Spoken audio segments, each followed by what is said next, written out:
Assalomu alaykum aziz mehmonlar. Jabag'ayliga tashrif qilgan muborak qadaminglar qutlug' bo'lg'ay. Hukumatning qurg'uvchilari bo'lgan peshqadam liderlarimiz uzun va jafoliq musofimizda bizga sabdosh bo'lib kelayotgan barliq a'zolar va boshqa do'stlar hammanglarga salom.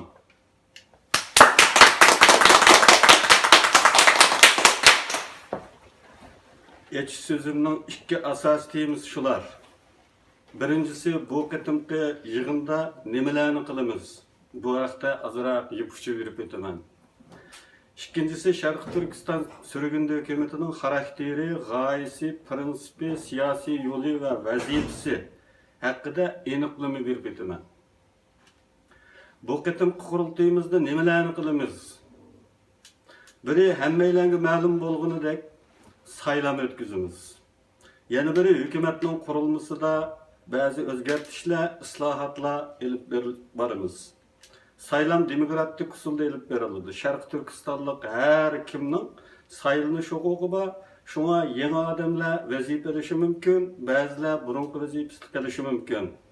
Qurilmada o'zgarishlarni qilishimizmi demokratiya prinsiplariga, shundaqla islom dinimizning kengash prinsipiga uyg'un bo'ladi. Qarar mexanizmi shaxsga, ya'ni hokim mutlaq ravishda shaxsga bog'lab qo'yilmaydi. Bu ahvolni o'zgartirib bir siyosiy buyruq yoki islomiy nuqtadan deganda bir kengash guruhi ta'sis qilindi. Bir shura, ya'ni islomiy atalishi bo'yicha bir shura tarafidan kengashib qaror qilinadigan qurilma barpo qilindi. Dunyoning ustun kuchidan biri bo'lgan Xitoyning dushmani bo'lgan Sharq Turkiston tashkilotida kam bo'lsa bo'lmaydigan mexanizm desak, oshirib o'tgan bo'lmaymiz. Buni ikkinchi asosiy mavzuda, ya'ni Sharq Turkistonlik Sharq Turkiston surgundi hukumat haqidagi aniqlamada texmo aniq ko'ra olamiz. Bu birinchi asosiy mavzu. Yig'inimiz jarayonida hamma odam ko'radigan, qatnashadigan masala bo'lg'achqa mushunchalik yupishcha berish bilan cheklanaman. Ikkinchi asosiy temam Sharq Turkiston surgundi hukumatining aloyidliklari haqida edi. Bu fursatdan foydalanib hukumat haqida aniq bo'lish kerak bo'lgan, ammo hozirgacha aniqlikka erisholmayotgan xarakter xususiyatlar haqida bir tutash tunish birligi hosil qilishni loyiq ko'rdim. Bular shular. Nima uchun Sharq Turkiston? Sharq Turkiston surgundi hukumati bir simvollik qurilish. Sharq Turkiston surgundi hukumati buzg'unchilikka nishon bo'lish potensiali eng yuqori bo'lgan, dushmanlikka uchrash xavfi eng ustun bo'lgan bir tashkilot. Krizisga ketish ehtimolligi eng yuqori bo'lgan bir qurilish. Nima uchun Sharq Turkiston degan savolning javobidan biz keyingi nuqtalarning sababini to'liq tushuna olamiz. Undaq bo'lsa, nima uchun Sharq Turkiston? Sharq Turkiston o'zida qo'yiq mustaqillik ma'nosini aks ettiradigan bir ism bo'lib, uningda ajdodlarning ruhi namoyon bo'lib turadi. Her qatim biz Sharq Turkiston deganimizda tarixdagi mustaqil davlatlarimiz ko'z oldimizga keladi va anglag'uvchilarning ko'z oldiga keladi va jonlanadi. Mustaqillik arzumuzni, intilishimizni yana bir qatr kuchaytirdi. Burchimizni esimizga soladi. Kimligimiz haqida takror o'ylanishga, ajdodlarning ezgi orzularini unutilib qolmaslikka undaydi. Sharq Turkiston xalq arzusining aks etishi, mustaqillik iddiasi shakllanadigan muqaddas uva. Sharq Turkiston degan bu suyumlik ismning o'zida yuksak darajadagi xalq arzusi, kuchli qarshilik ro'yi, dushmanga qarshi mislsiz zarba xarakteri bo'lib, boshqalarning yillar chiqiladigan faoliyatlardan bu ismni bir qatim takrorlab qo'yishimiz ustunroq turdi.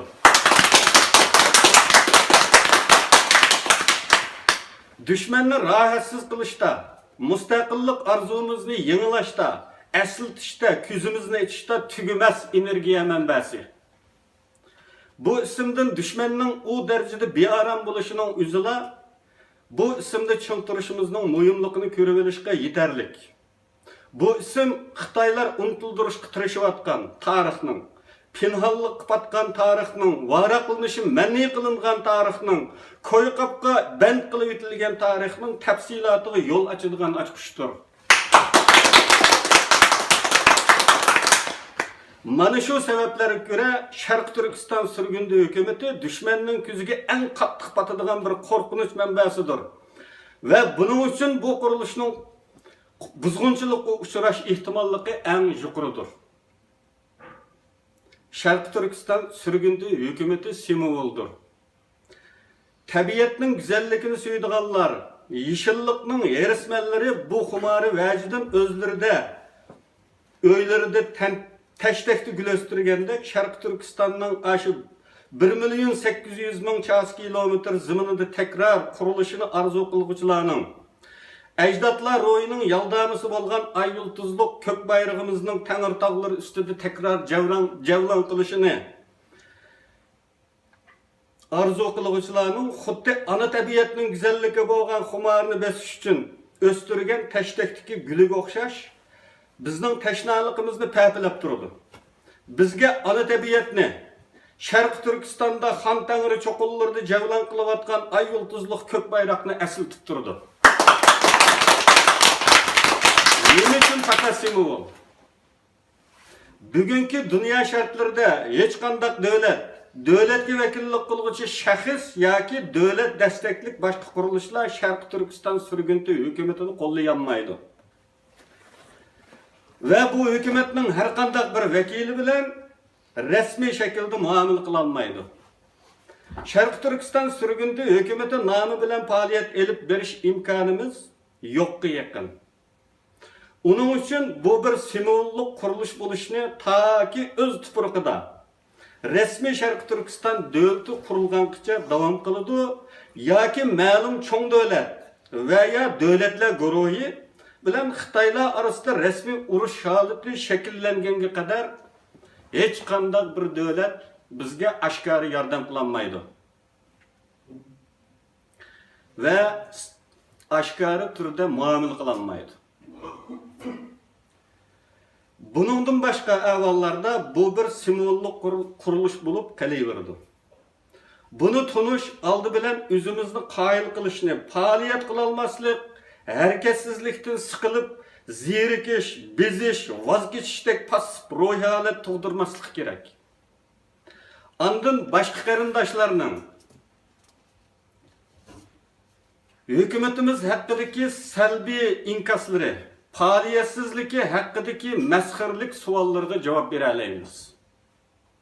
Bugün dünyanın ikinci büyük üstün gücü bulup şekilleniyotgan Xitoylar karşısında hech qanday devlet yoki devletga ait qurilish bizga yordam berolmaydi. Yordamlarning oldingi sharti mustaqillikdan voz kechish.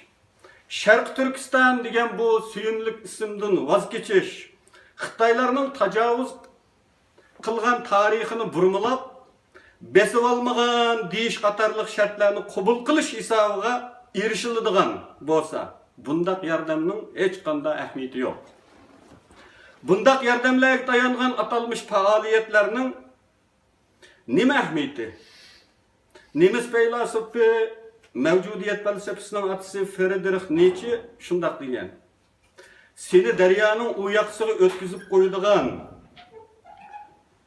ko'vrik va nurg'un kechiklar bor. Eğer bu ötküzüp koyuş, senin canını rəna koyuş hesabı olsa, bunun ahmiyeti yok.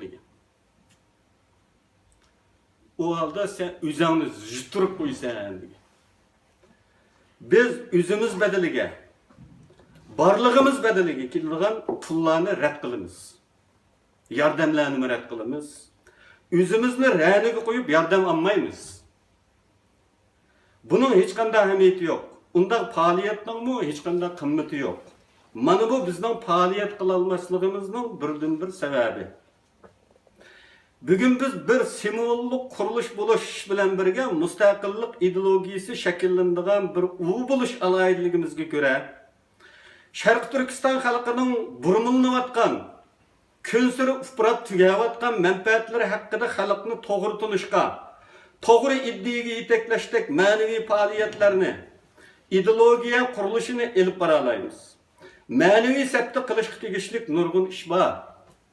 Chunki har qanday bir yangilikning ro'yobga chiqishi uchun kona hokimiyatning ag'dirilib, yangisining maydonga kelishi uchun 3 shart lozim. Birincisi bir ideologiya. İkincisi sapalık kadrlar koşuğunu. Üçüncüsü iqtisadi manba. Hazırның özünde Şarkı Türkistan halkıda bularning üçülüsü yok. Şuna müstakillik ideologiyasi şekillendiriş, kadrlar koşuğunu hazırlaş qatarlıq işlarda başlamçı bularsa bu nayeti çoğun utuq bolgan bulur. İdeologiya qurilishinin asası bolgan xalq ma'naviyatiga sunni yuqtiriladigan kesellerden hiç bulmaganda xalqni agalandıra alaymiz. Mana bu büyük hizmet. Mesela növbette biz tahirsiz qarşı duruşumuz zürür bolgan xatarlik yülünüş şu ki bazılar Birleşken Milletler Teşkilatı'na xalqimiz nomidan iltimos sunup bizga indigenous people salayeti talep qilmoqda. Mana buningdek bala qazalarning oldini olish, xalqimizga buning xatirini tushundirish, buning oqibatlaridan ogohlantirish bizning faoliyat mazmunlarimizdan biridir. Nima bu indigenous people? Bu söz sözlüklerde yerlik millet deb izohlanayotgan bo'lishib qaramay, amaliyotda bunday ma'no berolmaydiganligini isbot qilishimiz mumkin. Har qanday bir millat o'z tuprog'ida yerlik millatdir. Ama hiç qanday bir millet indigenous people deb atalmaydı. Bu salayet fakat ve fakat Amerika Hindiyalıları ve Avustralya yerliklerini bildirdiğin salayet bulup kelyapti. Bugünkü çaşında bulup geldi. Bugünkü kelgende bolsa, üçüncüsü bulup bizdenkiler bu salayetke iltimas kılıvatıdı. Biz bilen tamamen okşaş vaziyetdeki Tibetliklerinin bundak bir salayetke iltimas kılmıqallığı bu haqda sual soralganda biz indigenous people emas. Biz besivelengan devletmiz deb cevap bergenligi qarasaqla meselenin mahiyetini görüp alaymiz. Hiç qandaq medeni cemiyet şekillendirilmegen, hiç qandaq muntizim devlet kurup bakmagan, yerim yavayı yaşap ta ki bugünkü kelgen Hindiyalılar Avustralya yerlikleri bilen okşaşmaz desek nima ma'no berdi? Bugün 1000 yıllık devletlerinin kurgucusu bolgan bir millet, tuncu ansiklopediya yaratgan Mahmud Qashqarining milleti, Yusuf Hasajibning milleti, Nikolaining milleti, indigenous people salayetiga tushib kelish oldi turdi. Şunu görüp yeteleysizler ki, emeli hareketlik faaliyetlersizmi? Mana bundaq ma'naviy qurilishga ait qilishga tegishli sanoqsiz ishlar mavjud. Mana bu bizning vazifamiz. Mana bu bizning mas'uliyatimiz. Bir mustaqillik ideologiyasi barpo qilish, avlodlar davr-davr izbesib kelaveradigan ma'naviy yo'l barpo qilish bizning eng muhim vazifalarimizdan biridir. Hem bunlar